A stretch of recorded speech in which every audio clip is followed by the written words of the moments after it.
17 مارس سنة 2012 ذكرى. أنا واحد من الناس التاريخ ده عيطت فيه كتير جدا، إن كان في شخص عزيز علينا كلنا وهيفضل في قلوبنا موجود، وهيفضل في العقول وفي الفكر على طول.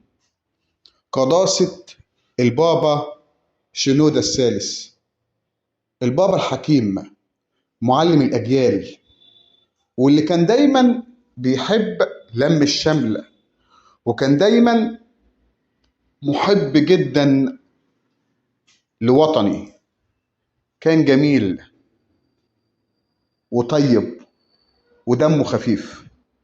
البابا شنودة اللي النهارده 17 مارس ذكراه. فاكرين البابا شنودة يا شباب؟